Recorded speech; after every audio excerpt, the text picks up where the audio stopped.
So, a very good afternoon to everyone. I hope all of you liked the session yesterday. कल का जो हमारा session था वो एक शुरुआत था ये बताने के लिए कि आर्टिफिशियल इंटेलिजेंस क्या होता है और मशीन लर्निंग क्या होता है। तो इसमें हमने ये देखा कि जब हम बात करते हैं आर्टिफिशियल इंटेलिजेंस के बारे में बात करते हैं तो आर्टिफिशियल इंटेलिजेंस और एक टेक्नोलॉजी जो कि कंप्यूटर सिस्टम को एक एक्स्ट्रा ब्रेन अगर हम कहें कि ये जो लॉजिक है या इमोशंस है इसकी फील देता है। जब हम न्यूरल नेटवर्क की बात करते हैं तो जो हमारे बायो के स्टूडेंट्स अगर इसमें होंगे तो आप लोग ये समझ रहे होंगे या न्यूरॉन्स के बारे में जानते होंगे कि न्यूरॉन्स क्या होते हैं। Neurons are the nerve cells. तो जिस तरीके से ये जो न्यूरॉन्स होते हैं ये ह्यूमन ब्रेन को फॉर्म करते हैं, तो इसी न्यूरल नेटवर्क की अवधारणा के से मानव मस्तिष्क इसी से प्रेरित है। क्योंकि हम जानते हैं कि जो हमारा ब्रेन है, हमारा जो ह्यूमन ब्रेन है, it consist of millions of neurons. अरबों में न्यूरॉन्स होते हैं और ये न्यूरॉन्स आपस में जुड़कर सोचने, सीखने और निर्णय लेने का कार्य करते हैं। तो इसी कॉन्सेप्ट के ऊपर बेस्ड है artificial neural network, right? Artificial neural network. तो मतलब क्या मशीन को भी इंसानों की तरह सिखाया जा सकता है, राइट? तो the purpose here is that can machines also be trained to behave like humans, to learn like humans. तो ये जो न्यूरल नेटवर्क की नींव रखी गई थी ये 1943 में न्यूरल नेटवर्क की नींव रखी गई थी। वैलेन मकल्स और वॉल्टर पिट्स ने इसकी नींव रखी थी। उन्होंने पहला मैथमेटिकल मॉडल ऑफ न्यूरॉन प्रस्तुत किया था, the first mathematical model of neuron. तो जो अगर हम बात करते हैं फिजिक्स के स्टूडेंट या मैथ्स के स्टूडेंट जो लॉजिक गेट्स के बारे में जानते हैं, the basic logic gates and और गेट के बारे में, तो ये न्यूरॉन को ना लॉजिक गेट्स के फॉर्म में ही समझा जा सकता है। तो ये जो न्यूरल नेटवर्क है, इसका जो पहला कॉन्सेप्ट वही थियोरेटिकल फाउंडेशन जो था वो 1943 में आया था। देन 1958 में परसेप्शन का जन्म हुआ था। Perception means feel something. तो ये फ्रैंक रोजेनब्लैट इन्होंने परसेप्शन के लिए पहला लर्निंग न्यूरल नेटवर्क मॉडल बनाया था। ये इनपुट लेकर आउटपुट देना सिखा सकता था। इसे पैटर्न रिकॉग्निशन के लिए उपयोग किया गया। आज के डेट में भी जो भी अगर हम बात करते हैं लर्निंग मॉड्यूल्स की, तो ये उसी पैटर्न को समझ के फॉलो करते हैं। और परसेप्शन क्या कर सकता था? यस या नो का निर्णय ले सकता था, क्लासिफिकेशन कर सकता था, कैटेगराइज कर सकता था। जैसे एक बच्चा, इसे बिल्ली कहते हैं, इसे कुत्ता कहते हैं, इसे हाथी कहते हैं, इसे घोड़ा कहते हैं। वो बच्चे जो ऑब्जर्व करता है या देखता है, उस देखने से उस चीज को वो समझ में आता है। लेकिन फिर भी लिमिटेशन जैसे हुआ कि ये जो कॉन्सेप्ट आया हमारे एंड गेट्स या और गेट्स के बारे में जो हम बोलते हैं, ये कॉन्सेप्ट तो आया, लेकिन कॉम्प्लेक्स जब हम बात करते हैं लाइक एक्सऑर गेट के बारे में बात करते हैं, इग्नोर गेट के बारे में बात करते हैं, तो ये लिमिटेशंस थी कि we could not get that extent, उस एक्सटेंट तक अभी नहीं पहुंचा। देन जो 1970 से 1980 का जो दौर था वो किसी तरीके से, अगर हम हिस्ट्री ऑफ कंप्यूटर के बारे में बात करते हैं या फिर हिस्ट्री ऑफ एआई के बारे में बात करते हैं, तो वो थोड़ा सा एक ठंडा दौर था कंपैरेटिवली, क्योंकि इसमें कुछ खास कंप्यूटिंग फील्ड में डेवलपमेंट्स नहीं हुई डेटा के ऊपर या परसेप्शन के सिवाय, ये कहते हैं। तो इसे हम एआई का एक विंटर फेज कहते हैं। देन 1986 बैक प्रोपगेशन यानी कि पुनर्जागरण। यहाँ पे जेफरी हिंटन ने बैक प्रोपगेशन एल्गोरिथम को लोकप्रिय बनाया, जिससे न्यूरल नेटवर्क अब अपनी गलती से भी सीख सकता है। जैसे अगर हम कहते हैं, मान लो किसी चीज को टच करते हैं, कोई चीज गर्म है उसे टच करते हैं, ओ अपना हाथ हटा लेते हैं, तो मतलब क्या हुआ? वहां पे हमने ये सेंस किया कि अच्छा if something is hot we should remove our hand. अब वो दूसरी बार वो कोशिश नहीं करेगा बच्चा, है ना? उसे मिर्च खिला दी और तीखा लगा, अगली बार से वो मिर्च देख के उसे खाने की कोशिश नहीं करेगा। तो उसी तरीके से न्यूरल नेटवर्क अब अपनी गलती से सीख सकता था, राइट? तो ये न्यूरल के नेटवर्क के इतिहास का अगर हम कहें तो ये एक टर्निंग पॉइंट था जहां पे टेक्नोलॉजिकली वो अपनी गलतियों से सीख रहा था। नेक्स्ट फेज आया 1990 के बाद का जो दौर था, that is a multi layer network, multi layer neural network था। मतलब यहाँ पे एक हिडन लेयर की अवधारणा शुरू हुई, जहां पे न्यूरल नेटवर्क ज्यादा स्ट्रॉन्ग बना, ज्यादा शक्तिशाली बना। मतलब हैंडराइटिंग रिकॉग्निशन, स्पीच रिकॉग्निशन, ये सारे कॉन्सेप्ट आने लगे। तो इससे क्या हुआ कि इससे आर्टिफिशियल इंटेलिजेंस का कॉन्सेप्ट या जो यूज था ये और एक्सपैंड होने लगा। फिर 2010 के बारे में अगर हम बात करें, 2010 के बाद डीप लर्निंग का रिवॉल्यूशन हुई, मतलब इसने न्यूरल नेटवर्क में क्रांति ला दी। इसका मुख्य कारण जो था, बेसिकली उस समय तक हमारे कंप्यूटर सिस्टम्स फास्ट हो गए थे, इंटरनेट में बिग डेटा आ गया था, एडवांस्ड एल्गोरिदम। इससे क्या क्या फायदे हुए, जैसे फेस रिकॉग्निशन के फील्ड में, वॉइस असिस्टेंट के फील्ड में, self driving cars, medical diagnosis के फील्ड में काफी डेवलपमेंट हुआ। इसके बाद आज का जो युग है, that is the deep neural network, that is आज का जो युग है। तो अब क्या हो रहा है कि आज के नेटवर्क में कई सारे लेयर्स, डीप लेयर्स के फॉर्म में काम करते हैं, जैसे इमेज, वीडियो, टेक्स्ट, स्पीच, ये सब कुछ समझ सकते हैं। जैसे अगर हम बात करते हैं इमेजेस के बारे में, लैंग्वेजेस के बारे में, सीक्वेंसेस के बारे में, तो ये नेटवर्क आया है। तो अगर हम कह सकते हैं कि ये जो न्यूरल नेटवर्क का जो इतिहास है, ये असफलताओं से, धैर्य से और तकनीक के विकास की कहानी है। मतलब it is not built in a day, ये स्लोली डिफरेंट फेजेस से होता हुआ आज की आर्टिफिशियल इंटेलिजेंस की रीढ़ बन चुका है न्यूरल नेटवर्क। इसलिए हम कहते हैं कि न्यूरल नेटवर्क जो है, दैट इज द बैकबोन। हम कहते हैं जो हमारा नर्वस सिस्टम होता है ना, that's the most important system, क्योंकि अगर ब्रेन काम करना बंद कर देगा तो इंसान कुछ नहीं कर सकता है। कोइंसिडेंटली आई थिंक मेरी ग्रेजुएशन में, आई थिंक, हाँ, मैंने प्रोजेक्ट जो अपना बनाया था वो था ह्यूमन ब्रेन के ऊपर। तो जो विजिटिंग एग्जामिनर आई थी, उन्होंने कहा कि अगर किसी के पास ब्रेन ना हो तो क्या होगा। तो माय रिप्लाई वाज कि if I do not have the brain, I would not have been able to give the viva in front of you. क्योंकि वही है कि अगर इंसान का ब्रेन ही काम करना बंद कर देगा, उस कंडीशन में we will not be able to do anything or we will not be able to perform any task. That's the most important thing। अगर हम बात करें तो ये हो गया। अब अगर हम बात करते हैं कि AI के बारे में या आर्टिफिशियल इंटेलिजेंस के बारे में और न्यूरल नेटवर्क के बारे में बात करें, तो ये जो हमारा न्यूरल नेटवर्क जो है, ये न्यूरल नेटवर्क हमें ये सिखाता है कि किस तरीके से हम प्रैक्टिकली इस चीज को यूज कर सकते हैं, क्या इसके एडवांटेजेस और क्या इसके डिसएडवांटेजेस की बात करें। तो आज का जो न्यूरल नेटवर्क है, ये भीड़ में भी किसी व्यक्ति का चेहरा इंसान से ज्यादा सटीकता से पहचान सकता है। आप सबने अभी 1 साल होने को होगा, आई थिंक, कुंभ हुआ था, कुंभ मेला हुआ था।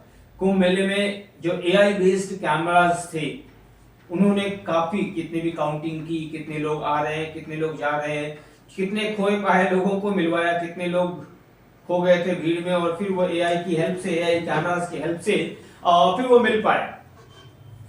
तो हम कह सकते हैं कि आज इवन अगर हम बात करें, एयरपोर्ट हुआ या सोशल मीडिया हुआ, कई सारे लाखों चेहरों को AI पहचानता है। आप सिंपल सा एग्जांपल डिजी यात्रा का ही ले लो, सारा इंफॉर्मेशन आपके फेस से वो रिकॉग्नाइज कर रहा है, आपको रिकॉग्नाइज कर रहा है, आपका वो, अगर आपने अपना बोर्डिंग पास अपलोड कर दिया है, आपके पहुंचने से पहले उसे पता है, एयरपोर्ट पे पता है कि अच्छा आप आ रहे हैं, कौन सा सीट नंबर है, सारा कुछ पता है। न्यूरल नेटवर्क को दूसरी चीज है कि नियम नहीं सिखाए जाते, मतलब उसको ट्रेन नहीं करना होता, उसको लिख कर नहीं सिखाया जाता है। क्योंकि हम ये नहीं कह सकते हैं ओके कि अगर आंखें हमारी, अगर कहते हैं कि अगर आईज हमारी इस तरीके से है तो ये वही इंसान है। AI खुद डेटा पढ़कर पैटर्न सीखता है। तो हम AI को नियम नहीं सिखाते, बट न्यूरल नेटवर्क में हम उसे एग्जांपल से ट्रीट करते हैं, डिफरेंट एग्जांपल से वो ट्रीट करता है।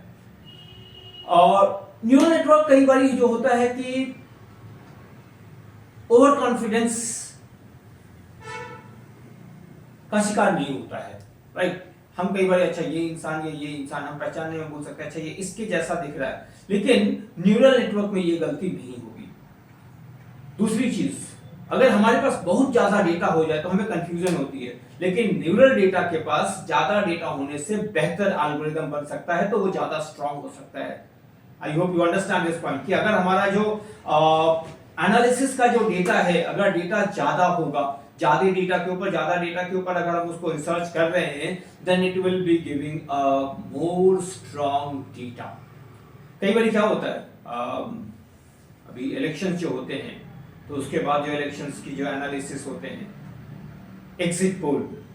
एग्जिट पोल के पास एक लिमिटेड डेटाबेस होता है, इसलिए कई बार क्या होता है कि एनालिसिस कुछ और होता है, एग्जिट पोल कुछ और हो कहते हैं और उसके बाद रिजल्ट कुछ और होता है, उसके बाद हमारे डेटा बेस परेशान हो जाते हैं। अगली बात, न्यूरल डेटा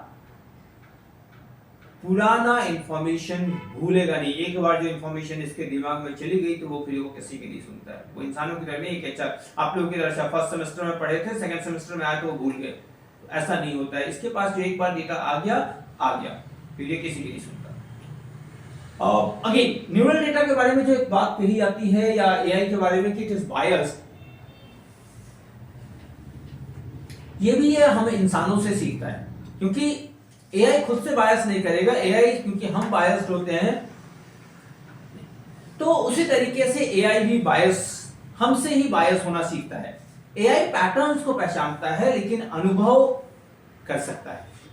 तो अगर हम न्यूरल नेटवर्क के बारे में बात करें तो न्यूरल नेटवर्क कुछ ऑडियोस, जैसे अनुज कल बात कर रहे थे, आप पोएट्रीज लिखते हो तो ये ऐसे क्रिएशंस क्रिएट कर सकता है जो कभी एग्जिस्ट ही नहीं कर सकता है, करते वैसे क्रिएशंस ये कर सकता है। तो यहाँ पे ये क्रिएटिविटी को अफेक्ट कर रहा है, बट उस क्रिएटिविटी को हेल्प करके हम उसे और बेटर समझा सकते हैं। सारे नेटवर्क्स के बारे में धीरे धीरे सीखता है। जैसे अगर हम स्टेप बाय स्टेप लर्निंग के बारे में बात करते हैं तो उसी तरीके से न्यूरल नेटवर्क भी स्टेप बाय स्टेप मोड में सीखता है। Neural network normally it does not make any error or it does not make any mistake। तो जैसे अगर आप कह सकते हैं कि न्यूरल नेटवर्क आपका चेहरा पहचान सकता है, आपकी आवाज ये समझ सकता है, फिर भी हम इसके ऊपर कंप्लीटली ब्लाइंडली बिलीव नहीं करना चाहिए, क्योंकि आखिरकार इसे इंसान ने ही बनाया है। So now as we talk about, जैसा कि मैं बात कर रहा हूं, हमने नेटवर्क न्यूरल नेटवर्क के बारे में काफी कुछ टेक्निकली मैंने बताया, थ्योरेटिकली। अब इसे एक प्रेजेंटेशन के थ्रू समझते हैं और आगे हम बढ़ते हैं न्यूरल नेटवर्क के बारे में, so that you will be able to understand it in a more better way. हम उसको और अच्छे तरीके से समझ सकते हैं। इसके लिए हम आते हैं वापस अपने प्रेजेंटेशन के ऊपर, जहां से मैं आपको और कुछ बताऊंगा न्यूरल नेटवर्क के बारे में, so that you can understand it in a much better way. Now when we talk about the neural network, मैंने आपके बारे में अपने बारे में बताया था, I'm a Guinness World Record holder, I'm holder of the certificate of World Book Record and recently this Web World Record for this artificial intelligence. Now let's talk about neural network. Neural network क्या होता है? Neural networks are computing systems inspired by the intricate interconnected network of neurons in the human brain. जैसे इंसान के brain में जो neurons होते हैं, जो नर्व सेल्स होते हैं, जो आपस में कनेक्टेड होते हैं, उन सब की तरह ये जो न्यूरल नेटवर्क है, न्यूरल नेटवर्क भी इंसानी दिमाग की तरह, इंसान के ब्रेन की तरह अलग अलग चीजों को, अलग अलग डिवाइसेस को कनेक्ट करता है। This helps us to understand it things in a better way. तो न्यूरल नेटवर्क्स जो है, आज का जो आर्टिफिशियल इंटेलिजेंस है, उस आर्टिफिशियल इंटेलिजेंस को अंडरस्टैंड करने के लिए, समझने के लिए हेल्प करता है। ठीक है, उसको ये समझने के लिए हेल्प करता है। So this artificial intelligence can help us and it is the backbone of modern AI. आज के एआई का ये एक बैकबोन है।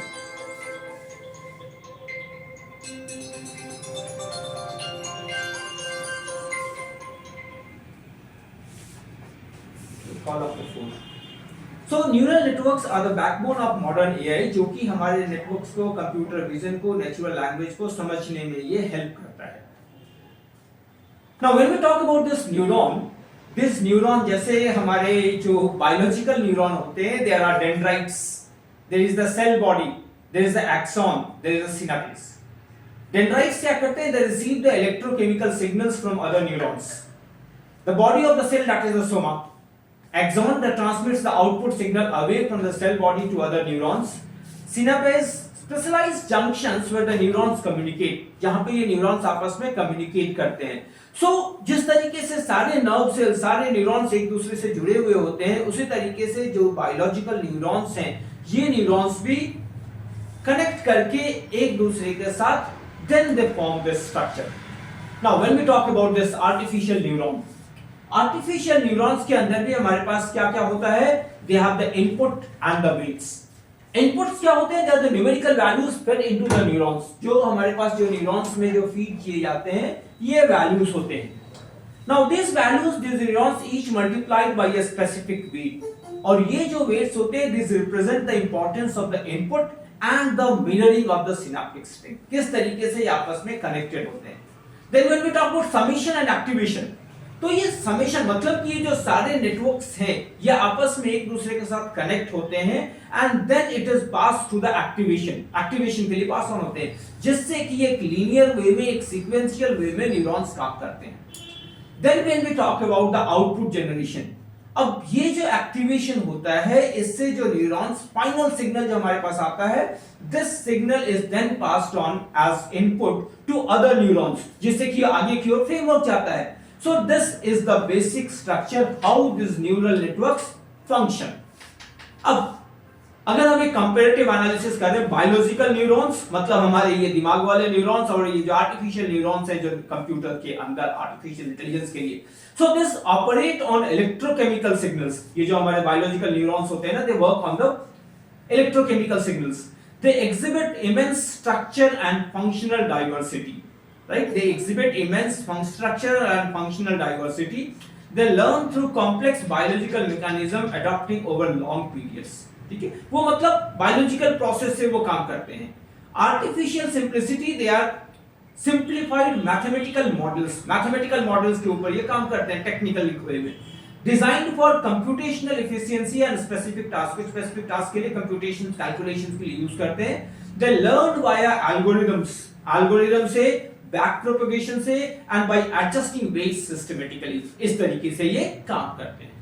Now when we talk about this historical milestones, जैसे मैंने बताया था मैक्लेपिट्स, परसेप्शन, बैक प्रोपगेशन, तो ये जो प्रोसेस, जिस प्रोसेस के थ्रू जो न्यूरॉन्स या न्यूरल नेटवर्क हमारा काम करता है, this is the basic way और द बेसिक फॉर्मुलेशन। तो जो न्यूरल नेटवर्क्स का जो प्रोसेस था, मैंने बताया जैसे दशकों से ये प्रोसेस पर चलती रही, देन जो इनोवेशंस हुए जो कि ट्रांसफॉर्म किए थ्योरेटिकल कॉन्सेप्ट्स को पावरफुल कंप्यूटेशनल टूल्स में, ये माइलस्टोन्स, क्योंकि हम जैसा कहते हैं Rome was not built in a day, sorry,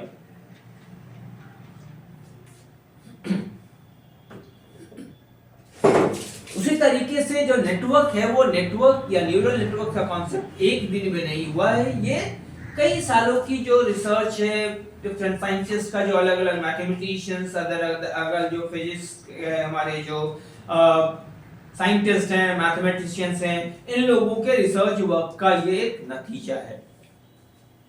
now when we talk about कि न्यूरल नेटवर्क्स में कैसे सीखता है computer, how does the computer learn, computer किस तरीके से सीखता है। So learning in neural networks is an iterative process of refining connections to accurately map inputs to the desired outputs. मतलब ये जो न्यूरल नेटवर्क का कॉन्सेप्ट है ये एक इटरेटिव प्रोसेस है, मतलब कॉन्टिन्यूअस प्रोसेस है। ट्रेनिंग ऑन डेटा, नेटवर्क्स जो है, networks are feed with massive data sets, काफी ज्यादा डेटा जाता है, and then this feature of extraction, extract करता है डेटा को, and then we can get those required output and then the performance breakthroughs, performance जो होता है वो improve करता है by the learning phase of this artificial intelligence. So neural networks के concept के बारे में अगर हम बात करें तो neural networks का जो concept ये हमारा है कि it is a process of iterative learning, refining connections to accurately map inputs to the desired input. Training on data, data के ऊपर हम feed करते हैं, data उससे वो सीखता है। Networks are fed with massive data, जैसे मैंने कहा, फीचर एक्सट्रैक्शन, और हर लेयर कुछ कहता है, राइट, हर लेयर से वो कुछ इंफॉर्मेशन गैदर करता है and then it gives the values, performance breakthroughs and then the performance is improved. Okay, so this is the update here. Now अब अगर हम बात करते हैं चैलेंजेस एंड लिमिटेशंस, कुछ चैलेंजेस और कुछ लिमिटेशंस भी हैं, क्योंकि हम कंप्लीटली जब हम बात करते हैं कि ये डेवलपमेंटल फेज है, so there are certain challenges as well. Now when we talk about the challenges, so these challenges are interpretability, interpretation।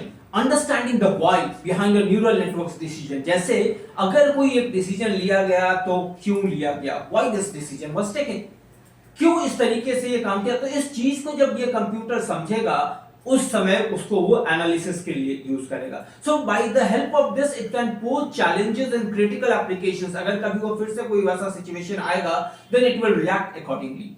Computational efficiency, training and deploying large deep learning models demand substantial computational power and energy, जिससे कि footprints, carbon footprints, digital footprints के बारे में बात कर रहा था। आज मैं एक आर्टिकल पढ़ रहा था कि एआई क्या कर रहा है।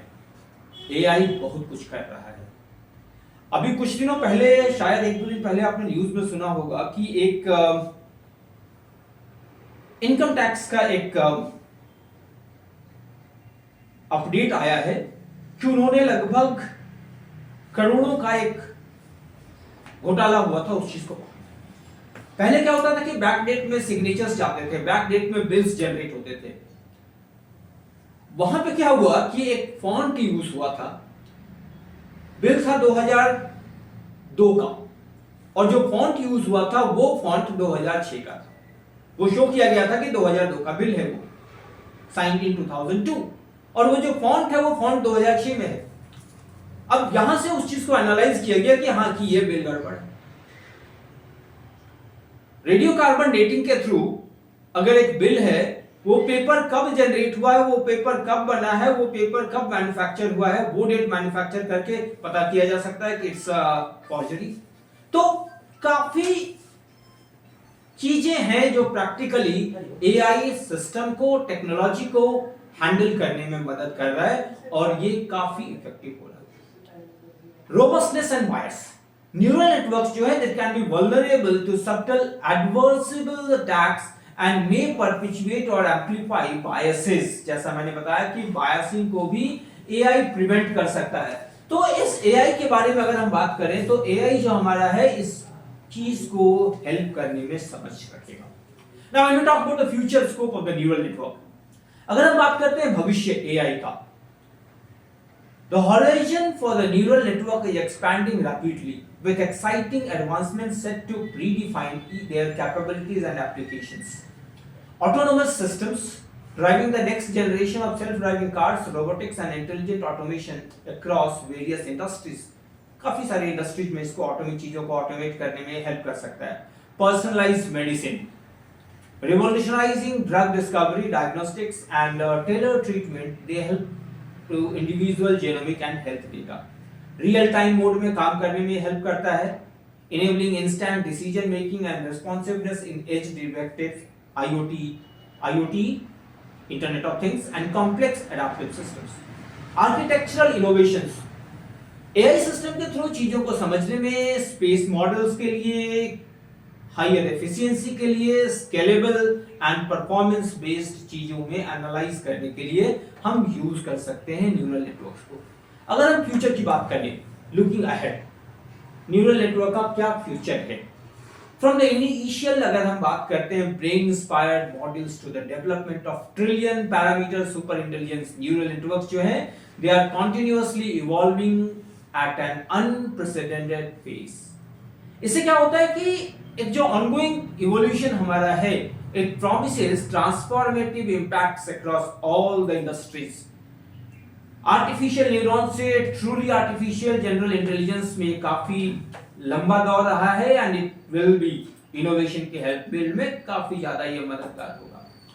अब अगर हम बात करते हैं कि the basic structure of neural networks का बेसिक स्ट्रक्चर और जो ये डीप लर्निंग एप्लीकेशन है, हम लोग थोड़ा सा इसके बारे में बात करते हैं। From brain to machine, brain से मशीन तक न्यूरल नेटवर्क क्या है?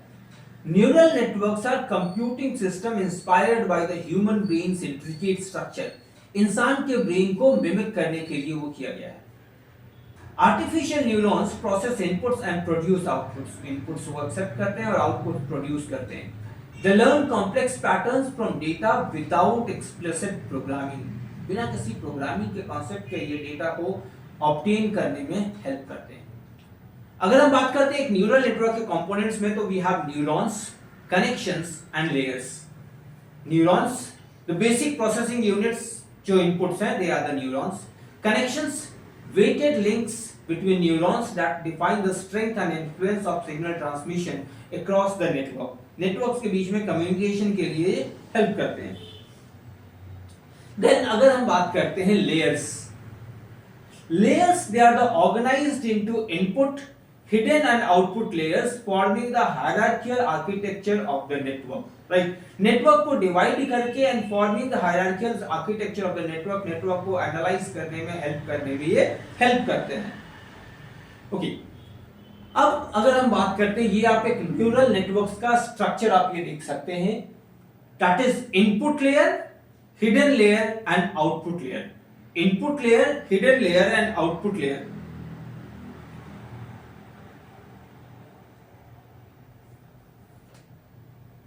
एक सेकेंड.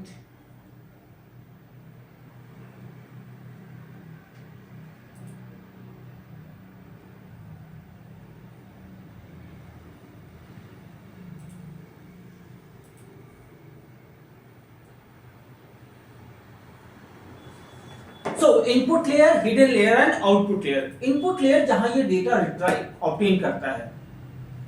हिडन लेयर जो प्रोसेसिंग हो रही है, जो इंफॉर्मेशन जो है कॉम्प्लेक्स इंफॉर्मेशन जो एक्सट्रैक्ट करके उसकी जो प्रोसेसिंग हो रही है, that's the hidden layer. And output layer produces the final prediction और द क्लासिफिकेशन रिजल्ट. जो फाइनल रिजल्ट है that is provided at the output layer. So ये जो हमारा न्यूरल नेटवर्क तीन लेयर्स में डिवाइड हुआ, input layer, hidden layer and the output layer. Now all these layers they collaborate together. ये सारे collaborate करते हैं and then finally we get the result what is acquired. Now how these neural networks learn? ये किस तरीके से सीखते हैं, कैसे काम करते हैं? अगर हम बात करते हैं, neural networks learn through an iterative process of feeding data forward and adjusting the parameters based on errors. मतलब जो इनपुट आया उस डेटा को ये फॉरवर्ड करते हैं, प्रोसेस करते हैं. अगर कहीं पे एरर आता है तो वो एरर डायग्नोज होता है. उसको प्रोसेसिंग करने के बाद then the final output is obtained. So that is the basic structure of the neural network. That's the basic concept, the basic structure of the neural network. That is it. Now a network, what makes a network deep? How does a network become a deep network? A neural network is considered deep when it contains multiple hidden layers, allowing it to learn hierarchical features and increasingly complex representations of data. मतलब एक neural network एक deep network बनता है, मतलब there are multiple layers, phase by phase वो इस तरीके से होते हैं और एक कॉम्प्लेक्स रिप्रेजेंटेशन को वो हेल्प करते हैं. It enables recognition of intricate patterns like faces, speech and subtle language nuances. मतलब डिफरेंट फेस के स्ट्रक्चर को, स्पीच को एंड डिफरेंट लैंग्वेज पैटर्न्स को ये समझने में हेल्प करता है. It requires the substantial data sets and powerful computing resources, often GPUs, for efficient learning. So ये उन सभी चीजों को कंबाइन करते हुए and then only it becomes advanced network जो कि हमारे प्रोसेस को हेल्प करता है. Now real world applications of deep learning. Real world में क्या applications हैं? हेल्थ केयर इंडस्ट्री में accurate detection of diseases from medical images, x-rays, MRIs, इससे डायग्नोज करने में हेल्प करता है. Autonomous vehicles, right, autonomous vehicles, vehicle जैसे कि आपने डिफरेंट व्हीकल्स के बारे में सुना होगा जो कि ऑटोमेटेड हैं, ऑटोनोमस हैं. सो इसमें यूज हमारे पास आता है natural language processing, the NLPs, powering intelligent voice assistants, real time language translations and sentiment, emotions को समझना. ये भी आज के टाइम पे बहुत जरूरी है. कई बार क्या होता है कि we feel lonely. Now here AI can work as an assistant to help us. Entertainment, personalized content recommendation on streaming platforms and advanced gaming AI. जैसे हम different applications देखते हैं, ठीक है, तो वहां पे हमारे पास क्या होता है कि दे प्रेडिक्ट हमारी पसंद के हिसाब से, we are predicted with the songs, we are predicted with the videos, वो हमें प्रोवाइड किया जाता है based upon my likes and dislikes. Spotify क्या है ये, ठीक है, even Netflix, it gives you suggestions based on your likes and dislikes. So this is all the advantage of the use of the deep learning. अब कुछ breakthroughs अगर हम बात करते हैं of the deep learning success. Now, when we talk about this pioneering research, Geoffrey Hinton's work on backpropagation in the 1980s laid foundational concepts for neural networks. तो ये जो कंप्यूटेशनल पावर है, this explosion of data and the powerful GPU computing in the 2010s accelerated progress, it helps basically to understand किस तरीके से ये development हो रहा है. Development of modern architectures like CNN, convolutional neural networks and transformers has revolutionized AI concepts. AI के concept को इनसे काफी ज्यादा changes और काफी ज्यादा advantages मिले हैं. So this is the basic advantage when we talk about challenges and future directions. क्या challenges हम face कर रहे हैं और क्या भविष्य में क्या हम expect कर रहे हैं from this. Now, जब अगर हम बात करते हैं ensuring transparency and understanding in AI decisions remains a critical challenge. किस तरीके से इन चीजों को ज्यादा इफेक्टिव बनाया जाए. Resource efficiency, reducing the data and energy requirements for training increasingly large models, ये हमारा एक एडवांटेज है. New domains, expanding deep learning applications to fields like climate change में, ड्रग डिस्कवरी में, एडवांस्ड रोबोटिक्स के फील्ड में इनका हम काफी एडवांटेजेस हो सकते हैं. We can use it for more effective analysis, right. काफी ज्यादा एप्लीकेशंस के लिए हम लोग इसको यूज कर सकते हैं. द न्यूरल नेटवर्क रिवॉल्यूशन के बारे में अगर हम बात करते हैं, जो कि हमारा कल का भविष्य होगा, शेपिंग टुमारोज टेक्नोलॉजी. कल के नेटवर्क, कल की टेक्नोलॉजी कैसे फॉर्म हो रही है bye the help of artificial intelligence. Now, ये जो न्यूरल नेटवर्क्स है, they are the foundational technology underpinning modern AI. आज का जो AI है, इसका जो बैकबोन है, जैसा मैंने शुरू में ही बताया, ये वो न्यूरल नेटवर्क है. To transform the industries and solve them of the world's most complex problems. दुनिया की काफी सारी प्रॉब्लम्स को समझाने के लिए या सॉल्व करने के लिए इसके रिक्वायरमेंट है. Understanding their structure unlocks immense potential for innovation. The journey from single artificial neurons to sophisticated deep learning models is continuously evolving. ये काफी हद तक ये इन्वॉल्व हो रहा है, ये हेल्प करेगा. Next, AI across industries. अब हम बात करें, क्योंकि हम बात कर रहे हैं आप जो हो कल के सिटीजन्स बनने वाले हो, and you will B defining and discussing what this AI is. किस तरीके से AI हमारे फील्ड में, हमारे अलग अलग एरियाज में हेल्प कर सकता है, कैसे वो काम करेगा और कैसे उसको हम अपने करियर के फील्ड में यूज करेंगे, या किस किस प्रोफेशन में ये हमारा काम आएगा, ये हम समझ सकते हैं. अब यहां पे अगर हम इस रोड मैप की बात करें, तो जैसा मैंने कहा कि the backbone of this digital transformation अगर हम बात करें, तो AI this underpins innovation health care में, फाइनेंस में, मैन्युफैक्चरिंग में एंड डिफरेंट इफेक्टिव वे में ग्राउंड ब्रेकिंग सॉल्यूशंस प्रोवाइड कर सकता है. Demand of outpaces supply globally.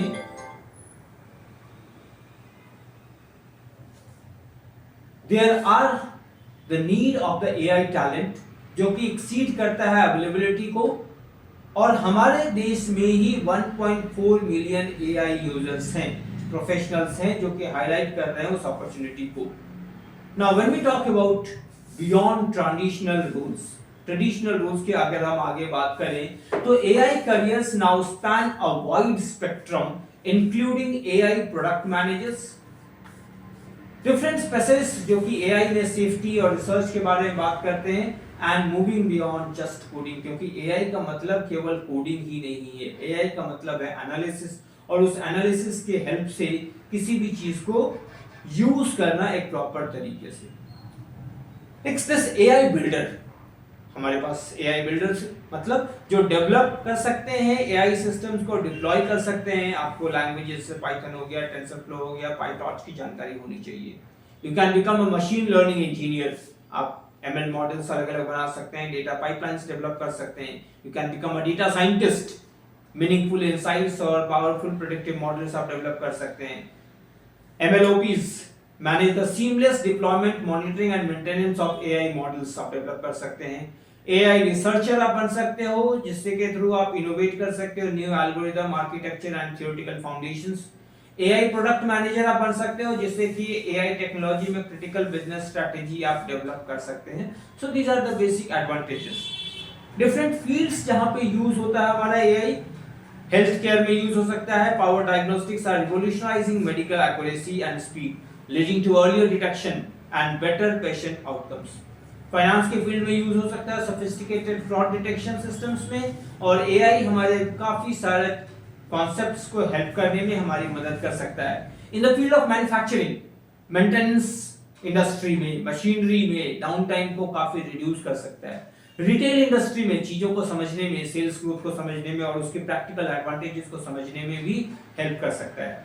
Autonomous vehicles, जो ऑटोमेटेड व्हीकल्स हैं, टेस्ला किसका प्रोडक्ट है? Yes Anuj, Yes, sir. yeah, Tesla is a product of Elon Musk. yes. So जब हम बात करते हैं इस ऑटोमेटेड व्हीकल्स की, चल पाएंगे ये व्हीकल्स बहराइच में? तो सबसे बड़ी चीज तो ये है, खैर हम उम्मीद करते हैं कि हमारे देश में भी वो टेक्नोलॉजीज, हमारे राज्य में भी वो टेक्नोलॉजीज आए, जल्दी आए, जिससे वी कैन यूज इट। ठीक है, सो टेक्नोलॉजी को और एफिशिएंट वे में यूज करने में काफी हेल्प मिलेगी। और जैसा हमारा देश एआई के फील्ड में ग्रो कर रहा है, अभी हमने एआई समिट हुआ था दिल्ली में, तो हम देख रहे हैं कितने सारे, काफी सारे जो इंडस्ट्रीज हैं, काफी सारी जो कंपनीज हैं कंप्यूटर की, एआई की, they are headed by Indians only. तो जरूर आएगा ऐसा मौका और होगा। एआई स्किल सेट जो आपको 2026 में देखना चाहिए, आपको प्रैक्टिकल एक्सपीरियंस, एमएल का जो फ्रेमवर्क्स है, मशीन लर्निंग का फ्रेमवर्क्स, डेटा इंजीनियरिंग, प्रोग्रामिंग की आपको नॉलेज होनी चाहिए, एंड सॉफ्ट स्किल्स। बेसिकली जब हम बात करते हैं, क्योंकि AI means to make the work easier, एक ऐसा मॉडल जो हमारे काम को आसान बनाता है, तो उसके लिए जरूरी है then strong foundation, strong programming की एक अच्छी नॉलेज होना चाहिए। So the evolving AI landscape demands a blend of technical expertise, operational knowledge, and crucial soft skills for success. So these are the basic things, the basic concepts when you talk about the artificial intelligence part. So अगर हम कहते हैं कि एक road map, अगर हम बात करते हैं बेसिक फाउंडेशन, अगर हम चाहें तो सबसे पहले तो आपको पाइथन की प्रोग्रामिंग होनी चाहिए, सही नॉलेज होना चाहिए पाइथन की। Learn the concepts, data structure, loops, functions और object oriented programming का concept आपको होना चाहिए। Build math fundamentals, vectors, statistics जरूरी है, sets. So your understanding of linear algebra, probability and statistics, जैसा मैंने बताया, this is very important for AI. ऐसा नहीं है कि हम केवल AI मतलब केवल चैट जीपीटी से सब बना दिए, वही नहीं होगा। We need to learn AI. We need to form AI and we need to explore AI. Embrace data libraries, क्योंकि डेटा के ऊपर ही काम करना है। The whole world revolves around the data.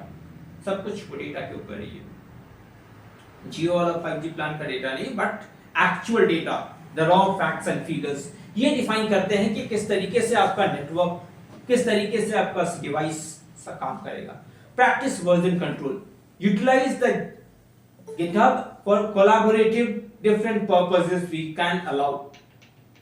Now when we talk about practice version control, utilize the different collaborative forms.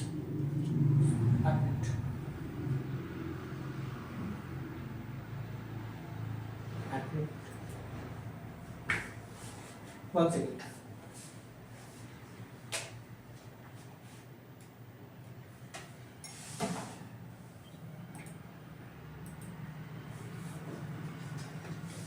Start small project, छोटे छोटे project से आप स्टार्ट कर सकते हैं to understand and to learn things. Anuj, am I audible? Okay, ठीक है। Now अगर हम कहते हैं, अब हम आगे अगर बढ़े थोड़ा सा, किस तरीके से हम एमएल के एल्गोरिदम को समझें। Explore supervised and unsupervised learning techniques. दो तरह होता है, supervised and unsupervised. Understanding their applications and limitations, कल हमने बात किया था सुपरवाइज्ड और अनसुपरवाइज्ड लर्निंग टेक्निक्स की। लर्न डीप लर्निंग बेसिक्स, मतलब न्यूरल नेटवर्क्स में हमारे पास जो कन्वोल्यूशनल न्यूरल नेटवर्क्स हैं और रिकरेंट न्यूरल नेटवर्क्स हैं वो समझना है। एक्सप्लोर द एआई सबफील्ड्स, मतलब हमें नेचुरल लैंग्वेज प्रोसेसिंग से जो हमें नॉलेज गेन करना है जिससे हम टेक्स्ट, डेटा और कंप्यूटर विजन को हम समझ सकें। Build end to end projects, मतलब जो मॉडल की जो ट्रेनिंग है, रिगरस इवैल्यूएशन है और जो बेसिक डिप्लॉयमेंट है एआई आइडियाज को वो हम समझ सकते हैं। And then familiarise with the cloud platforms, आज सब कुछ क्लाउड में है, बादलों में है ना, मींस ऑल दिस ये जो सर्वर है, AWS अमेज़न का जो सर्वर है, तो ये जो सारी सर्विसेज हैं इनकी क्लाउड प्लेटफॉर्म्स को भी आपकी जरूरत है क्योंकि काफी ज्यादा डेटा है and that data, all that data exists in the cloud, ये सारा डेटा क्लाउड में ही एग्जिस्ट करता है, हम उसको ही फॉलो करते हैं। नाउ आगे अगर हम बात करें तो स्टे अपडेटेड कॉन्टिन्यूअसली, जो भी डेवलपमेंट्स हो रही है, जो भी एआई के फील्ड में जो डेवलपमेंट्स हो रही हैं वो आपको समझने की जरूरत है। डेवलप लीडरशिप स्किल्स, आपके अंदर प्रोडक्ट को मैनेज करने के लिए लीडरशिप कैपेबिलिटीज होनी चाहिए, एआई के इनिशिएटिव्स को समझने के लिए और डिफरेंट टीम्स को हैंडल करने की नॉलेज होनी चाहिए। कंट्रीब्यूट एंड इंटर्न, आपके पास ये कैपेसिटी होनी चाहिए कि आप कंट्रीब्यूट कर सके, आप अपना इनपुट दे सको। अगर आप ग्रुप में काम कर रहे हैं you should be able to have some ideas, क्योंकि वो जो भी चीज है ना वो यहाँ ही बनता है। मैं हमेशा कहता हूँ ना कि एआई को भी इंसान ने ही डेवलप किया है, तो वो जो लॉजिक बिल्डिंग पार्ट है वो तो हमारे अंदर से ही होनी चाहिए। So that thing we need to be, so अपने आप को एक्सप्लोर करो, जितना ज्यादा आप एक्सप्लोर करोगे उतनी ही ज्यादा चीजें सीखोगे। So we need to explore things, चीजों को समझना, चीजों को एनालाइज करना। Then choose specialisation, deep dive into, मतलब आपका जनरेटिव एआई में आपका इंटरेस्ट है, रीइंफोर्समेंट लर्निंग में इंटरेस्ट है, आपका एआई सेफ्टी में इंटरेस्ट है, आपका सिक्योरिटी में है, साइबर सिक्योरिटी में इंटरेस्ट है, जिसमें आपका इंटरेस्ट है उसको अपना करियर पाथ बनाओ। And then again when we talk about this expertise, तो आपका एक्सपर्टाइज बनाने के बाद then you can different AI models के ऊपर आप काम कर सकते हो, रिसर्च कर सकते हो and then you can get into it. तो अगर आपको एआई के फील्ड में करियर बनाना है then you need to understand the project based learning, project based learning आपको सीखना होगा। Focus on building tangible usable projects that demonstrate your practical skills, not just theoretical knowledge, practical skills में काम करना होगा। Community engagement, AI communities join करके, hackathons के through, different meetups में जो भी प्रोग्राम्स एआई के रिलेटेड होते हैं वो सीखो, उनको समझो। आप एआई टूल्स के बारे में, अलग अलग एआई टूल्स को एक्सप्लोर करो। मैंने जो बताया था अपने एआई यूट्यूब चैनल के बारे में, आप में से जितने लोगों ने सब्सक्राइब किया होगा, देखा होगा जो एआई टूल्स में अलग अलग एआई टूल्स मैंने डाले हुए हैं, तो you can go through it. Leverage resources, resources को यूज करो आप, जो बहुत है वेब वर्ल्ड में, वेब पे रिसोर्सेज की कमी नहीं है। आपको फिजिकल रिसोर्सेज की जरूरत है, ऑनलाइन रिसोर्सेज की जरूरत है, जहां से आपको इंफॉर्मेशन मिल पाए। You should balance breadth and depth, मतलब यहाँ पे एक चीज है कि कई बार क्या होता है कि हम चीजों को ज्यादा एनालाइज करके भी एक प्रॉब्लम होता है। कई बार होता है कि अगर किसी चीज को आप ज्यादा एनालाइज करोगे वो भी at times it can create problems. तो आपको करियर के लिए क्या जरूरी है उस नॉलेज डेटाबेस को समझ के उसके हिसाब से आप काम करेंगे। Prepare for different interviews, coding challenges हुए, एआई की स्टडीज के जो मॉडल है उनको आप समझो। नेक्स्ट, एआई जो है that is AI is reshaping industries. आज के टाइम पे एआई जो है इंडस्ट्रीज को बदल रहा है। जैसे मैंने कहा था, कल भी कहा था कि एआई जॉब नहीं लेगा, राइट? एआई जॉब किसी की नहीं लेगा, बट जो लोग एआई जानते हैं they can work better, right? जो लोग एआई जानते हैं दे कैन वर्क बेटर और they will be replacing people who are not using AI. जो लोग एआई को नहीं यूज कर रहे दे विल बी रिप्लेस, ठीक है? So your skills can be the driving force behind the global transformation. Start small, build steadily. धीरे धीरे रे मना धीरे सब कुछ होए, माली सींचे सौ घड़ा ऋतु आए फल होए। मतलब ऐसा नहीं है कि अगर आप हाई स्पीड से जाओगे तो मंजिल तक जल्दी पहुंचोगे, हो सकता है कि एक्सीडेंट हो जाए। इसलिए slow and steady wins the race. एक प्रॉपर पेस में हमें बढ़ना चाहिए। We need to understand things practically, उसको इंप्लीमेंट करना है, उसको एनालाइज करना है and then we need to give it a structure. Be a builder, मतलब the future belongs to those who actively contribute to building AI, not just using it.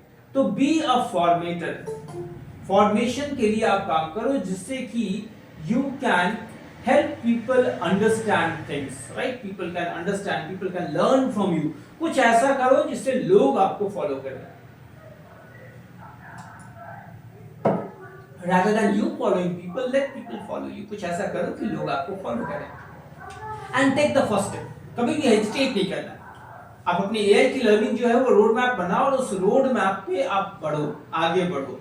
बढ़ते बढ़ते ही आगे बढ़ेंगे, and then it will be helping us to understand things and analyze things. So we need to be following the guidelines. जो भी guidelines हैं उन guidelines को follow करते हुए, and then we can take help of the different parameters to understand.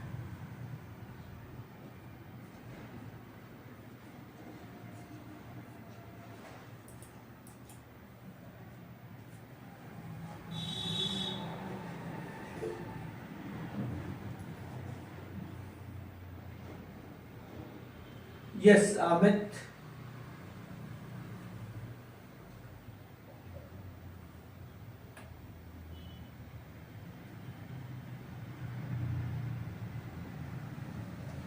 कोई doubts? उसके बाद हम आगे बात करेंगे.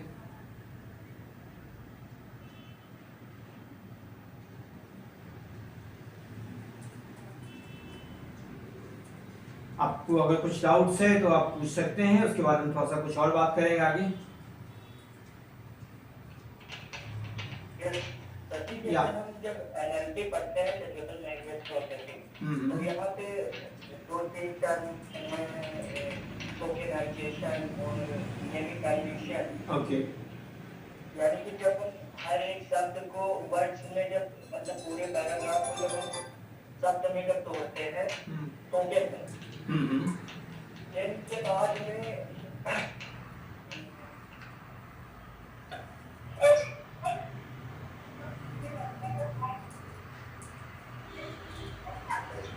हाँ यस बोलो अनुज, सुन रहा हूँ मैं.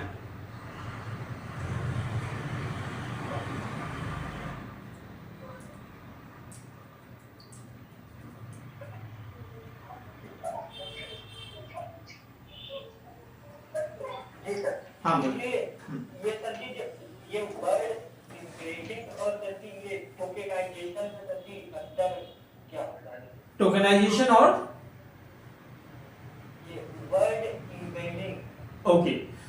देखो जब हम टोकेनाइजेशन की बात करते हैं तो टोकेनाइजेशन, जब हम इस कॉन्सेप्ट में बात करें तो टोकेनाइजेशन का बेसिक कॉन्सेप्ट हुआ कि बेसिकली जो भी हमारे टास्क हैं, है ना, जो भी टास्क हैं उनको हम स्मॉलर फ्रैगमेंट्स में डिवाइड करते हैं, है ना. एक कॉन्सेप्ट है कि जैसे अगर हम बात करते हैं कि अगर परफॉर्मेंस एनालिसिस के बारे में बात करते हैं, ठीक है, तो इसको हम स्मॉलर फ्रैगमेंट्स में डिवाइड करके, मतलब किसी भी टास्क को हम छोटे पार्ट्स में डिवाइड करके एंड देन हम यूज करते हैं. यही टोकेनाइजेशन हुआ. मतलब कि जो किसी भी टास्क को, किसी भी प्रक्रिया को अगर हम छोटे छोटे पार्ट्स में डिवाइड करते हैं, ठीक है. जैसे अगर हम कहते हैं कि अगर हम कहते हैं कि अनुज इज अ गुड स्टूडेंट, अब यहाँ पे टोकन्स हुआ अनुज इज अ गुड स्टूडेंट. ये पांचों जो वर्ड्स हमारे हुए ये टोकन्स हुए. लेकिन अगर हम एम्बेडिंग में बात करें तो एम्बेडिंग वो सिस्टम है जिसमें हर टोकन को हम वेक्टर्स में बदलते हैं. मतलब उसका टेक्निकल नॉलेज आ गया. हम जिस भी पैरामीटर से कर रहे हैं, जैसे अगर मान लो हम बात कर रहे हैं एम्बेडिंग में, अगर हम बात कर रहे हैं तो टोकेनाइजेशन का मतलब हुआ किसी भी टेक्स्ट को स्मॉल पार्ट्स में, छोटे पार्ट्स में तोड़ना. और एम्बेडिंग का मतलब हुआ कि वो जो अलग अलग टेक्स्ट है उसको समझने लायक बनाना. मतलब अगर हम सिंपल लैंग्वेज में कहें ना, अगर हिंदी की नॉलेज है तो टोकेनाइजेशन का मतलब हुआ संधि विच्छेद करना और एम्बेडिंग का मतलब हुआ संधि करना, है ना. एक पजल गेम होता है, हम टुकड़ा टुकड़ा किए, वो टोकेनाइजेशन हो गया. और उनको कंबाइन करके सही से फिट करना, जो ब्लॉक्स होते हैं, रूब्रिक्स जो होते हैं, तो दैट इज एम्बेडिंग.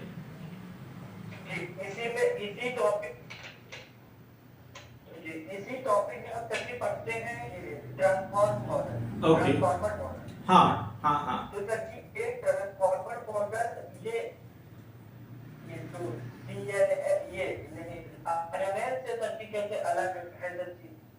बेसिकली देखो जब हम ट्रांसफॉर्मर मॉडल की बात करते हैं ना, तो ट्रांसफॉर्मर मॉडल क्या हुआ, एक एआई आर्किटेक्चर हुआ जिसमें आपके पास हो गया टेक्स्ट आया, लैंग्वेज है, ट्रांसलेशन हो गया, चैटबॉट्स हो गए, जनरेटिव एआई है। तो मतलब यहाँ पे क्या हुआ कि इसके अंदर एक मैकेनिज्म है जिसमें ये क्या कह सकते हैं कि पुराने तरीकों को ये पढ़ता है, ठीक है।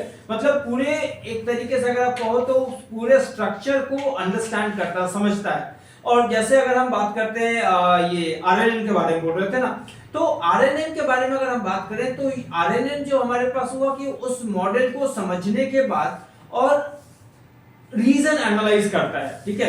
अब यहाँ पे एनकोडिंग और डिकोडिंग का कॉन्सेप्ट आ जाता है कि एनकोडिंग उस इनपुट सेंटेंस जैसे है उसको समझता है, उसका मीनिंग निकालता है और उसका कॉन्टेक्स्ट बनाता है। लेकिन अगर हम डिकोडर की बात करें, डिकोडर आउटपुट सेंटेंस बनाया, उसको ट्रांसलेट किया एंड देन फिर उसको एनालाइज करके वो फाइनल रिजल्ट देता है। तो बेसिकली अगर हम कहें कि यहाँ पे कॉन्टेक्स्ट के बारे में हम बात करते हैं कि किस तरीके से उस कॉन्टेक्स्ट को यूज कर रहे हैं एंड देन। तो अगर आप एक बात कर रहे हो ट्रांसफॉर्मर के बारे में, तो again it will be like एक टेक्स्ट था, उसको टोकेनाइज किया, उसमें एम्बेडिंग हुआ, उस पे ऊपर अगर हम कहते हैं कि एनालाइज करने के बाद उसका एनकोडिंग और डिकोडिंग करके एंड देन जो फाइनल आउटपुट है वो प्रोड्यूस करता है।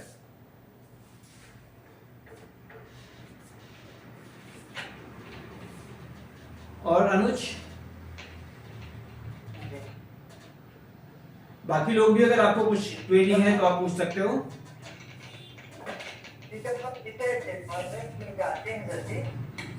तो यहाँ पर हमें क्या होता है कि मल्टीपल एपीआई बनानी पड़ती है। ओके जी, तो ये एपीआई मतलब कैसे वर्क करती हैं इसमें, मतलब कि हम हर एक सेगमेंट के लिए अलग अलग एपीआई बना रहे हैं। ओके अनुज अनुज इसका फंक्शंस या मेथड्स का आइडिया है बेसिक प्रोग्रामिंग अगर हम बात करें? जी ठीक है। तो अगर हम एक बेसिक स्ट्रक्चर बात करते हैं ना, एकदम रूट लेवल पे मैं आ रहा हूं अभी। अगर हम एक बात करते हैं तो फंक्शंस क्या हुआ, मेथड्स हुए जो डिफरेंट टास्क्स को कंबाइन करते हैं। जैसे अगर हम अपने ह्यूमन बॉडी की बात करें, हमारे पास क्या है, हमारे पास हमारा नर्वस सिस्टम है, डाइजेस्टिव सिस्टम है, रेस्पिरेटरी सिस्टम है, अलग अलग ऑर्गन सिस्टम्स है ना। तो जैसे अगर हम बात करते हैं एक सिंपल सा स्ट्रक्चर, एक गांव में जो गवर्नमेंट के सीएचसी बोलते हैं ना, जो हॉस्पिटल प्राथमिक जो अस्पताल जो होते हैं, ठीक है। तो वहां पे एक डॉक्टर साहब बैठते हैं और वही डॉक्टर खांसी सर्दी बुखार, हाथ टूट गया पैर टूट गया, जो भी चीज है सब कुछ वही देखते हैं। थोड़ा सा स्पेशलाइज किया, आपके पास आपका जिला अस्पताल है, वहां पे भी अलग अलग एरियाज डिवाइडेड है। और उससे भी थोड़ा ऊपर चले गए तो प्राइवेट हॉस्पिटल्स आपके हैं, जहां पे अगर हम बात करते हैं केजीएमसी की बात करते हैं, ठीक है, या लखनऊ में किसी और भी प्राइवेट हॉस्पिटल्स की बात करते हैं, वहां पे भाई आपका कैंसर का अलग एरिया है, आपका नर्वस सिस्टम का अलग है, ईएनटी का अलग है, आपके पास बर्न सेक्शन अलग है, सारी चीजों के लिए अलग अलग है। तो अगर हम एक एप्लीकेशन के बारे में बात करते हैं तो एप्लीकेशन में जैसे अलग अलग यूनिट्स की बात करें, अगर आप यूजर लॉगिन कराना चाहते हो तो आपको लॉगिन के लिए एपीआई चाहिए, पेमेंट सेक्शन है तो आपका पेमेंट का एक एपीआई चाहिए, नोटिफिकेशंस भेजना है तो नोटिफिकेशन के लिए एक एपीआई चाहिए, आपको इंटीग्रेट कराना है एआईएमएल को तो उसका एपीआई चाहिए। तो अलग अलग टास्क्स के लिए अलग अलग एप्स के लिए अलग अलग एपीआई। मतलब कई बार क्या होता है ना कि हम हर चीज तो हम डेवलप नहीं करेंगे। जैसे कंपनी है, अगर वो एक प्रोडक्ट बना रही है तो उसका मतलब ये तो नहीं कि वो लोग सब कुछ मैन्युफैक्चर करेंगे। तो कहीं पे हो गया कि अच्छा पीसीबी कहीं बनता है, उसका पावर यूनिट कहीं बनता है, जो आजकल एक्चुअली हो भी रहा है स्मॉल स्केल इंडस्ट्रीज में। तो जैसे अगर हम बात करें कि हाँ, तो सबको इंटीग्रेट करना, इससे फायदा क्या होता है कि हमारा जो सिस्टम जो उसका कॉम्प्लेक्सिटी रिड्यूस हो गया, मेंटेनेंस हमारा आसान हो जाता है। हाँ, इस तरीके से जैसे हम कनेक्शन ले लिए या और सारे पेमेंट गेटवे, राइट, एग्जैक्टली। हाँ, तो इसमें ये हो जाता है कि एक तरीके से कहते हैं जैसे कई सारी कंपनीज कुछ चीजों को आउटसोर्स कराती हैं, तो कुछ हमने डेवलप किया, कुछ हमने आउटसोर्स करवाया डिफरेंट एपीआई गेटवेज के थ्रू।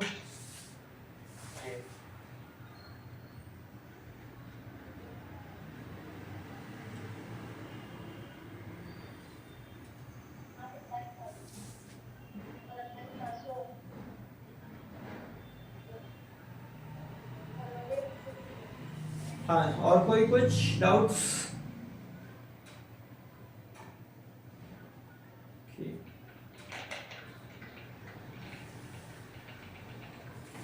सर जी, हाँ जी। मतलब प्रोडक्ट तो बना लिए और इससे मतलब इतने सारे परचेज टाइप में इतने सारे एआई आ गए हैं, ठीक है। लेकिन इसे मतलब स्केल करने में इतनी ज्यादा प्रॉब्लम आती है कि प्रमोशन या प्रमोट करने के बाद ऐड चलाने के बाद भी अगर यूजर नहीं आ रहा है हमारी साइट पे या फिर हमारा वो प्रोडक्ट यूज करने, तो मतलब क्लाउड जो चार्जेस लगाता है तो इसमें मतलब हम मतलब लॉस में चले जाते हैं, तो ये सारी चीजें कैसे मेंटेन करके चले। इसके वही है कि अगर हम बात करते हैं आपने कोई शॉप खोला है, आपको चाहिए फुटफॉल, अगर चाहिए तो अवेयरनेस है ना, और थोड़ा सा पेशेंस चाहिए। बेसिकली अगर हम बात करते हैं कि जैसे डिफिकल्टी तो है और कोडिंग में भी हमको टाइम लगता है, प्रोग्राम के लिए भी, तो बेसिकली ये है कि अवेयरनेस वो जरूरी है, अवेयरनेस क्रिएट कराना। क्योंकि बेसिकली अगेन वो हो जाता है, एक मार्केटिंग हो गया कि मतलब आपको उस प्रोडक्ट की, उस चीज की एप्लीकेशन बताना, और वही दूसरी चीज है, जो दिखता है वो बिकता है। अब जैसे कि जो ग्रुप है हमारा, उस ग्रुप में एक सेकेंड, छोटा सा एग्जांपल मैं कह रहा हूँ, जैसे जो हमारा ग्रुप है उस ग्रुप में लगभग 150 से ज्यादा लोग हैं, ठीक है, लेकिन ज्वाइन कल लगभग 30-40 लोग किए थे, आज भी वैसे ही 20-22 लोग के आसपास रहे। तो the thing is that you need to make people understand the concept so that they are able to understand it। उसकी यूटिलिटी जिसने समझ में आ गई उस दिन भीड़ लग जाएगी, है ना। तो we have to and we do not need to get discouraged। जैसे हम पिछले कुछ मतलब 6-7 महीने पहले मतलब कॉलेज बेस का और स्कूल बेस का एक ईआरपी बना रहे थे, ईआरपी सिस्टम, सारा डेटा क्लाउड पे होता, सिर्फ उनको अपना स्कूल का जो आईडी पासवर्ड दिया गया था वो डाल के सिर्फ लॉगिन करते, देन वो अपने पूरे स्कूल का डेटा मैनेज करते। ओके जी, तो सर जी हम इसमें पूरी तरह से फेल हो गए, यानी कि वो मतलब वही क्लाउड वाली प्रॉब्लम आ गई कि मतलब स्केल करने में मतलब प्रॉब्लम। कोई नहीं, चलो मैं गाइड करता रहूंगा, ठीक है, विल स्टे इन टच, ठीक है ना। आप लोग जिन लोगों ने सब्सक्राइब नहीं किया होगा चैनल को, आप सब्सक्राइब कर सकते हो, and we will be sharing information about it also. और मेरा नंबर आप लोग लिख सकते हो, जिनके पास जो ग्रुप में है उनके पास तो है ही। और जैसा मैं हमेशा कहता हूं कि AI will not replace people, but people who use AI will lead the future, है ना। एआई किसी को रिप्लेस नहीं करेगा, लेकिन अगर आपको एआई की किसी को सही नॉलेज है तो you can get help by it. And ये जो बुक के बारे में कल मैं कह रहा था, एआई अनलॉक्ड, आप ये उस बुक को रेफर कर सकते हो, and you can get more and more information about AI tools from this book. That is it.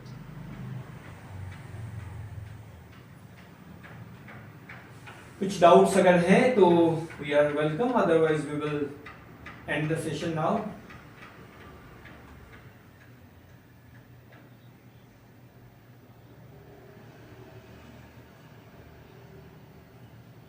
Shashikant sir. Yes sir. कहाँ कैंपस में ही है क्या?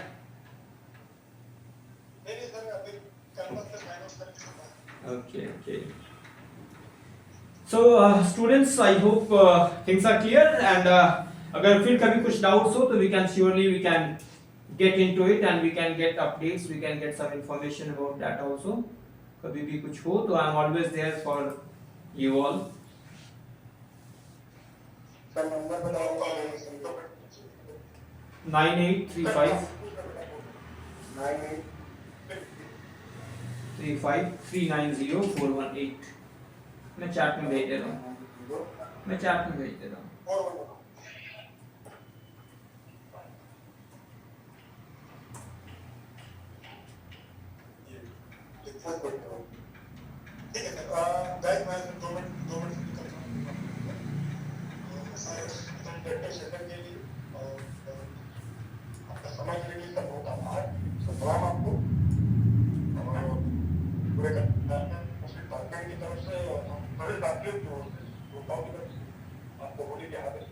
Thank you, thank you,